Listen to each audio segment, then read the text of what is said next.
Hi, ladies and gentlemen, and my non binary friends. Today I'll be talking about the statement of purpose or an SOP and how to craft the best version of your own statement of purpose. So, a statement of purpose is not the same as a personal statement's first things first. A personal statement is more of an indicative document about your achievements, projects, and pursuits. However, on the other hand, a statement of purpose should convince the readers, the faculty on the selection committee, that you have solid achievements behind you and that you show promise for your success in the graduate studies that you're going to conduct. This basically means that a statement of purpose contains multiple parts which outline clear reasons as to why you as a candidate would be a good fit in a university's environment. A statement of purpose is generally written for a master's graduate program, and a personal statement is geared more towards undergraduate studies. However, this is not set in stone. A Reddit user, when asked about the same topic, said that the first thing I would do is check the instructions each university has on their website for the SOPs and the personal statements. I applied to 7 schools and each of them had different instructions for their essays, and you're going to want to follow these instructions over anything else you'll find on the internet. They'll ask you specific questions most likely tied into the program, and you don't want to miss them essentially. Alright, so let's talk about the steps that you need to take care of to craft a really distinguished SOP.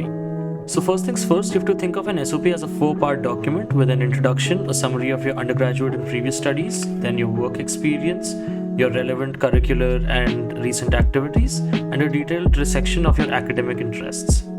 So in the introduction, it's very simple. The introduction should be quick and precise, highlighting who you are objectively.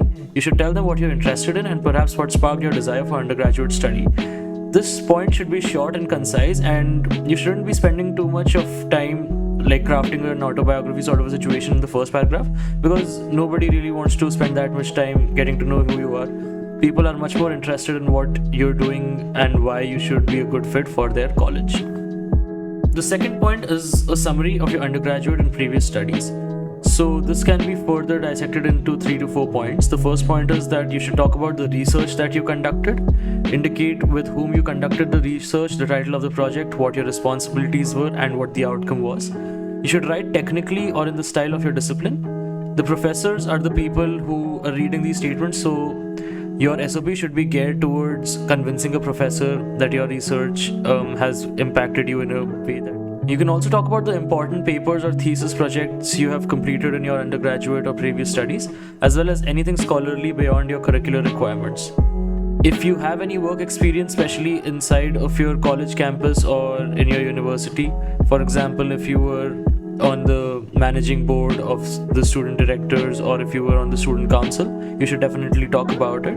And if you have had any responsibility for testing, designing, researching, or interning in an area similar to what you wish to study in, you should definitely mention that in your statement of purpose. The fourth point is your relevant and recent current activities. If you graduated and worked prior to returning to grad school, indicate what you've been doing for company or for non-profit organizations, your work or design team, your responsibilities, and what you learned. You can also indicate here how this has helped you to focus on your graduate studies and why you want to pursue graduate studies after you've been a professional in a working environment. Alright, so the last point is a detailed dissection of your academic interests. Here you indicate what you would like to study in your graduate school in enough detail to convince the faculty that you understand the scope of research in their discipline and are engaged with the current research themes. You should indicate the area of your interests, ideally pose a question, define a problem, or indicate a theme that you would like to address and questions that arise from contemporary research. This should be an ample paragraph. You should look on the web for information about departments about which you're interested in, including professors and their research. Are there professors whose research interests parallel yours? If so, please indicate it. Check the specific program which you're pursuing and you may require to do. Check the specific program because many of the programs may require you to name a professor or professors with whom you might want to work. Finally, you should end your statement in a positive manner, indicating your excitement and readiness for the challenges that await you. I know that sounds very corny, but you should honestly end your statement with a positive outlook, because anything negative that is there in your SOP can come off as a bad thing when a professor or like an admissions officer is reading it. Coming to the last part of this video, these are some essential tips that you need to keep in mind when you're crafting the SOP that you wish to send to the college of your dreams. Alright, so the first step is that what the admission committee will read is between the lines, which is self-motivation, competence, and potential as a graduate student. A statement of purpose should show that you have a drive towards studying the course that you want to pursue. It should also highlight clear motivations with a proactive approach towards learning more. The second point is that you should emphasize everything from a positive perspective and write in an active, not a passive voice. For example, an active voice would be I changed the flat tire, and a passive voice would be the flat tire was changed by me. You should make sure that you talk about yourself and the activities that you have conducted in an active voice so that it's easier for the reader to go through it. The third point is that you should demonstrate everything by example, and you shouldn't be directly saying the things that you're saying.